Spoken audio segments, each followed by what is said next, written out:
এখন 1 টন ওজনের পর্যন্ত সুপারসনিক ক্ষেপণাস্ত্র তারা নিক্ষেপ করছে।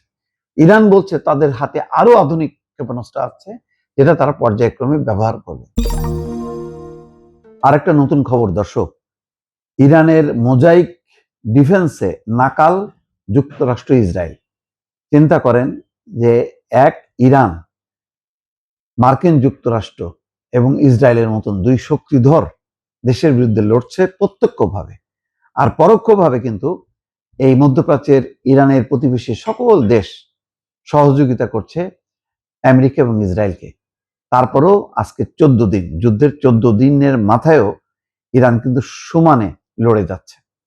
খবরে প্রকাশ, ইরানের বিরুদ্ধে অপারেশন এপিক ফিউরি নামে সামরিক অভিযান শুরু করে মার্কিন প্রেসিডেন্ট ডোনাল্ড ট্রাম্প ভেবেছিল যে ভেনেজুয়েলার মতো মুহূর্তে হয়তো দেশটা হেরে যাবে। যেমন মাদুরোকে তুলে আনার সাথে সাথে ভেনেজুয়েলা শেষ হয়ে গেল, তেমনি আয়াতুল্লাহ আলী খামেনিকে হত্যার সাথে সাথে হয়তো ইরান স্তব্ধ হয়ে যাবে এবং তারা আত্মসমর্পণ করবে অথবা সমঝোতার প্রস্তাব পাঠাবে।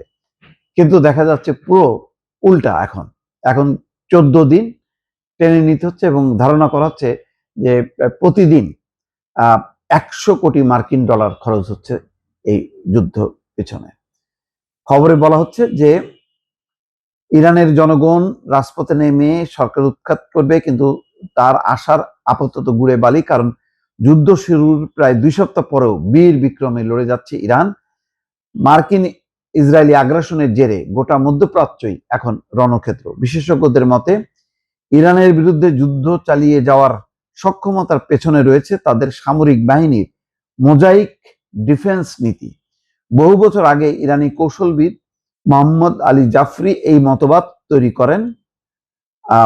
ইরানের প্রতিরক্ষা মন্ত্রী আব্বাস আরাকচি বলেন, ইরানের প্রতিরক্ষা কৌশল মূলত 2 দশকের গবেষণার ফল, যা যুক্তরাষ্ট্রের সামরিক বাহিনীর পূর্ব এবং পশ্চিমে হাওয়া পরাজয়গুলো বিশ্লেষণ করে তৈরি করা হয়েছে। অর্থাৎ যুক্তরাষ্ট্র তার সামরিক কলা কৌশল, যুদ্ধের নীতি সবকিছু বিশ্লেষণ করে তারা এমন একটা কৌশল উদ্ভাবন করেছে যেখানে মার্কিন যুক্তরাষ্ট্র এখন কুলাতে পারছে না।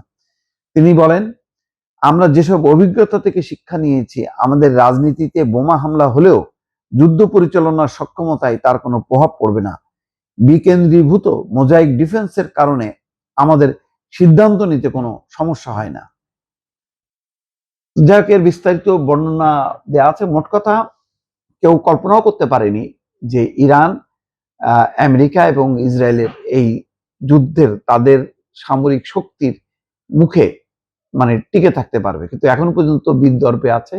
এবং মুস্তফা খামেনি দায়িত্ব নেওয়ার পর দেখা যাচ্ছে নতুন নতুন তারা ক্ষেপণাস্ত্র ছুটছে। আগে যেখানে তারা হালকা বিভিন্নভাবে বিভ্রান্ত তারা করেছে, এখন 1 টন ওজনের পর্যন্ত সুপারসনিক ক্ষেপণাস্ত্র তারা নিক্ষেপ করছে। ইরান বলছে তাদের হাতে আরো আধুনিক ক্ষেপণাস্ত্র আছে, যেটা তারা পর্যায়ক্রমে ব্যবহার করবে। ইতিমধ্যে কিন্তু খবরে হয়েছে যে কমপক্ষে 15 থেকে 20,000 লক্ষ্যবস্তুতে আমেরিকা এবং ইসরায়েল তারা হামলা করেছে ইরানে। তারপরও তাদের ক্ষেপণাস্ত্র, তাদের কোথা থেকে তারা এই যুদ্ধটা পরিচালনা করবে, ড্রোন ছুটবে কোথা থেকে, ক্ষেপণাস্ত্র ছুটবে কোথা থেকে, সবকিছু এত পরিকল্পনা মাফিক যেখানে পৌঁছাতে পারছে না আমেরিকা এবং ইসরায়েল।